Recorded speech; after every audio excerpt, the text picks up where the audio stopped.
Here we go. So, just looking at this, just an algebra review. If you raise a power to a power, you multiply. So negative 3 times 2 is negative 6. 4 times 2, 8. This is not considered simplified. You don't leave an answer with a negative exponent unless you're dealing with like scientific notation. So y to the 8th over x to the 6th. This one jumps out at me. Anything to the 0 power is just 1, not 0, it's 1. Now we've got the same situation. Now there is an invisible 1 there, so if you want to stick with your rules, that'd be 1 times 2, which is 4 to the 2nd, times y to the negative 6. Clean that up, we'd get 16 over y to the 6th. Getting the radicals out of the denominator, but here's a little oil. We can clean that oil up to get started. So we have 3 over the square root of 2. Get that square root of 2 out of there. 3 square root of 2 over 2. And then always check this, because if that can be reduced, then you should, but it can't, so we're done. Number 4. When you have a fraction raised to a negative exponent, you got to put everything where it ain't. In other words, you just flip it. And then you just square it, 4 over 25. Call her good. Now the big mistake students make all the time is they square this and think they're on the right track. But remember, if you square something, it means you have to multiply it by itself. So if you actually expand it, then you can see the error in just squaring these individual pieces. There's more going on because now it's FOIL. 4 times 4 is 16. The roots fly off, so that's a 2. 16 times 2 is 32. Outside, it's going to give us a negative 4x square root of 2. Inside is going to give us another negative 4x square root of 2. Negative x is positive x. So that'd be 32 minus 8x square root of 2, because those are like terms. Strange looking ones, but they're still like terms. Good. Now we're just breaking down good old-fashioned square roots. Remember, this is oil, this is water, so you don't make that the square root of 200 ever.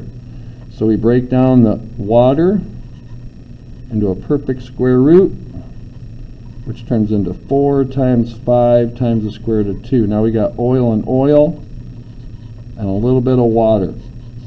Done. Number 7. Notice this is a perfect cubic root. So the cubic root of 27 is just 3. Now let's really concentrate on this one. So the rule is we think, what's the first number less than 11 that our index will go into? Now I'm not going to forget about that 3, but I'm going to temporarily just leave it alone. The largest number less than 11 that 3 goes into is 9. So we're going to pick off 9 of those, leaving us with 2. Now remember the rule. When we want to simplify something like this, we take the power of the radicand, divide it by the index. So that would be x cubed. Now notice we got 3 times x cubed, and then this thing's just stuck. And do not forget to put that index in there, because if you forget to, now you turned it into a square root problem, and that's not consistent. Number 8. Just taking care of complex fractions. A lot of ways you can do this, but I'm going to find common denominators in the top. So I get 12 thirds minus 2 thirds. I could just make that 5.5, but I'm going to stick with the old common denominator rule because I can see what's coming. This is 10 thirds divided by 11 halves. And what do you do when you divide a fraction by a fraction? You multiply by the denominator's reciprocal, and you try to cross reduce, you can't, so you swoosh 20 over 33. And that'll do it for that one. Now we got cubic root problems. Now remember, the cubic root of 8, cubic root of 27, cubic root of 64, and then also 125. These are your perfect cubic roots that you're going to have to break these down, or try to. I'm going to start with this one, so it's 2 times the cubic root of 16, excuse me, 8. I went into square root land, so 8 times 6 minus 5. I can see 64 goes into that twice. So this is 2 times 2 is 4. Cubic root of 6. This is 4, not 8. 4 times 5 is 20, but it's minus 20. Cubic root of 2. And that will do it for that one. Now a little section of true and false. So this problem's actually asking you, can you just take the square root of a squared and just take the square root of b squared and say, hey, there's my answer? And the answer is no. Now, how are you supposed to know that? Well, let's look at this. 9 plus 16. If we took the square root of things individually, we'd get 3 plus 4 is 7. But you should know the square root of 49 is actually 7, and this is 25. That's the reason why this is a no. So it's false.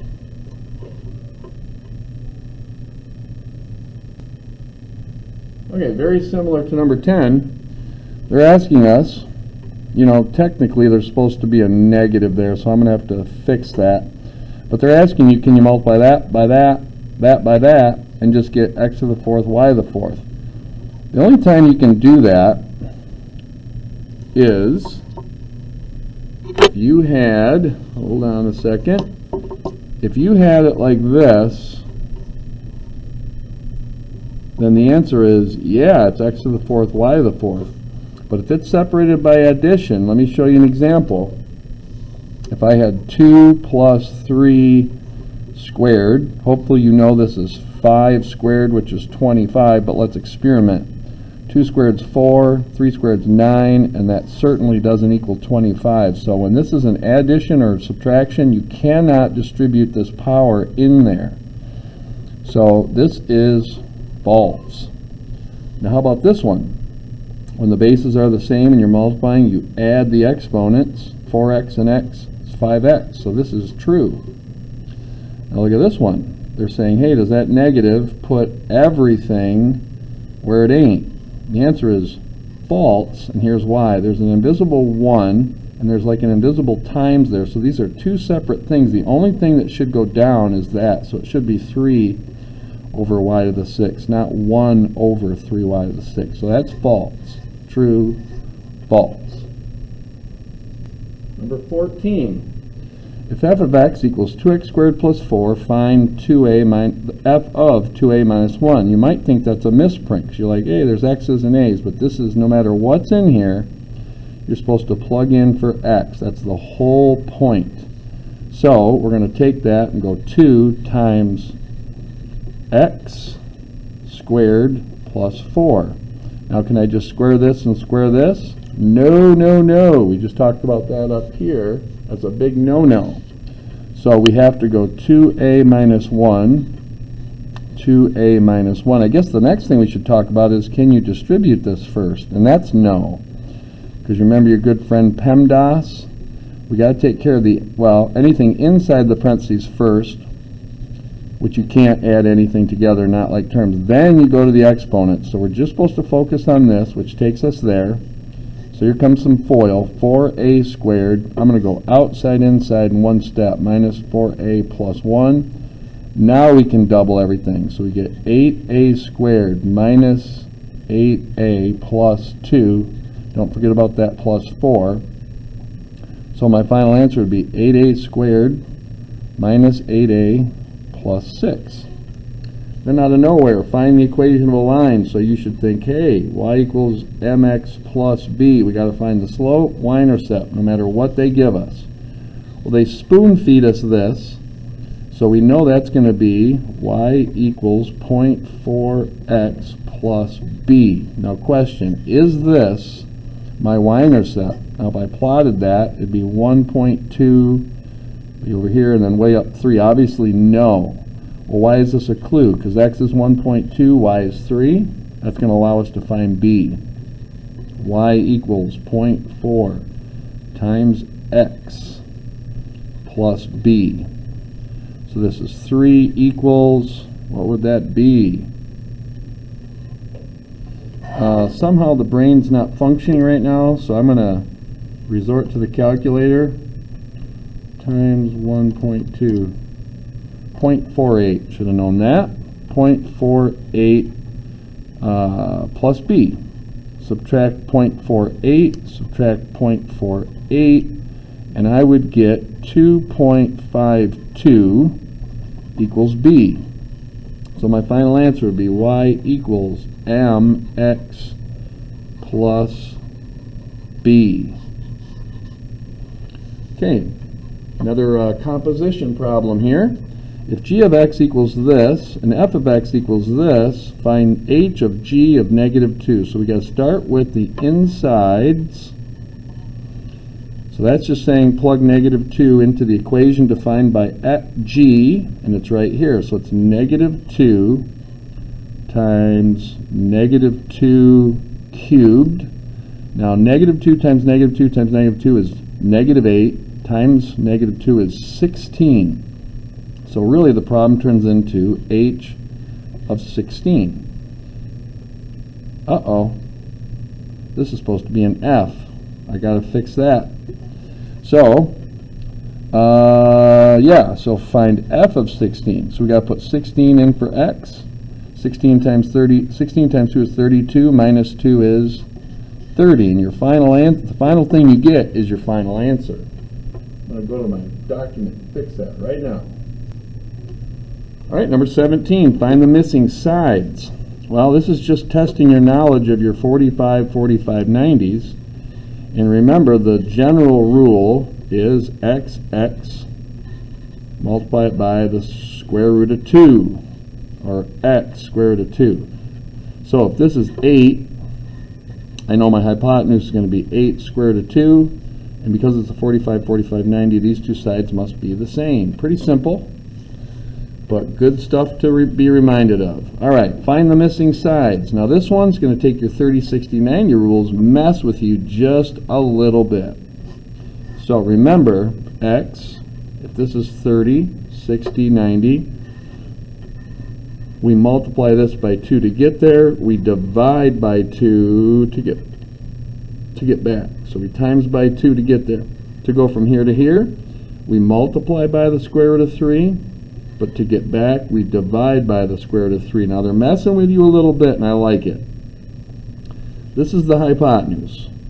You're supposed to go immediately to the short side by following your rules, which means we have to divide it by 2. Don't think that that square root of 3 always has to be on the side opposite the 60. There's little variations they can give you. So if I divide that by 2, 4 square root of 3 over 2, I get 2 square root of 3. Now, how do I get from the short side to the side opposite the 60? That's going from here to here. You got to multiply it by the square root of 3. So it's 2 square root of 3 times the square root of 3. That's 3 times 2, which is 6. Bonus question. What's cosine of 60 degrees? Well, cosine is adjacent over hypotenuse. So my adjacent side would be 2 square root of 3. My hypotenuse is 4 square root of 3. Notice these cancel, so I would get 2/4 or 1/2.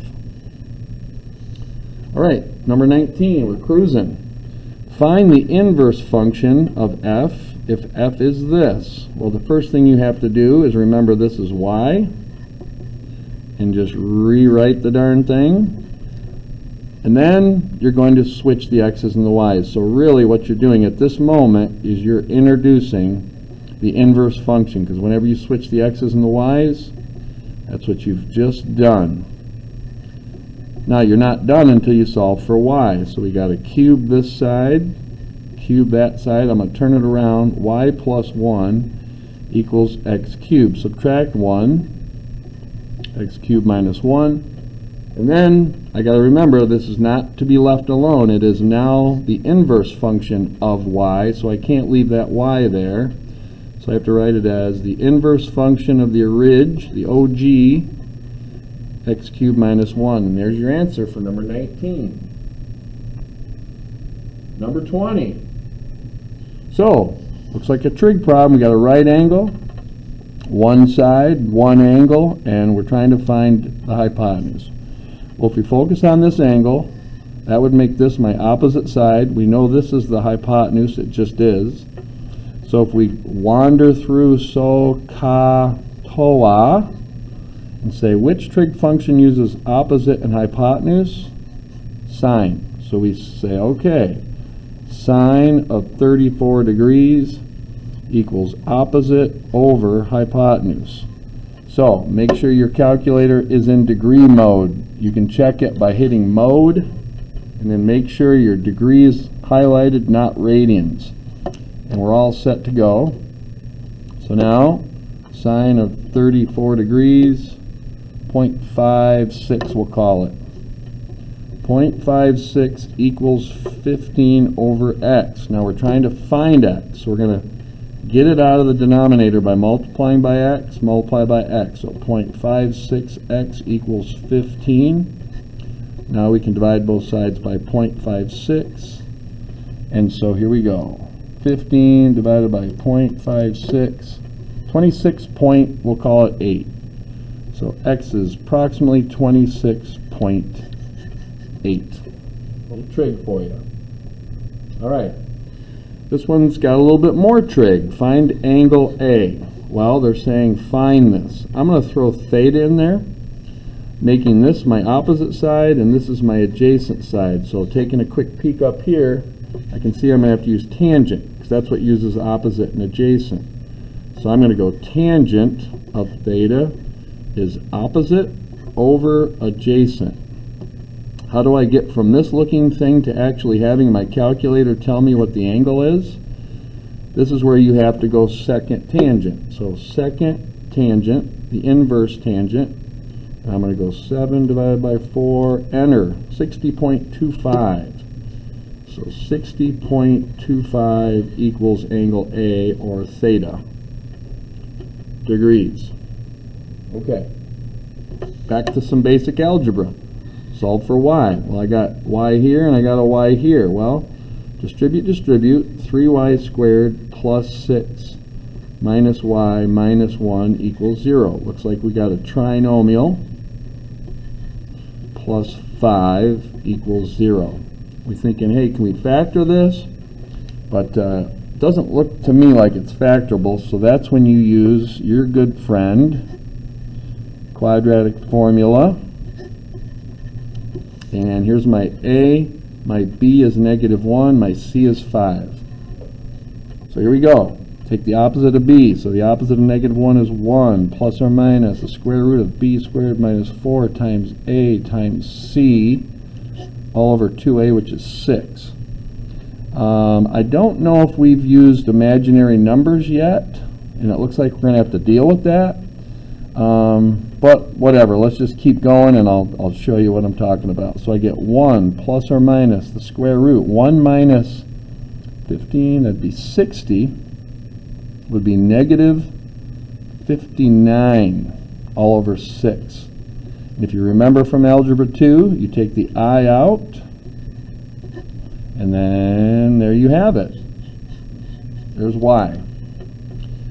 Didn't intend on having imaginary numbers, but whatever, I don't think it's that big of a deal. Okay, so it says graph the following piecewise function.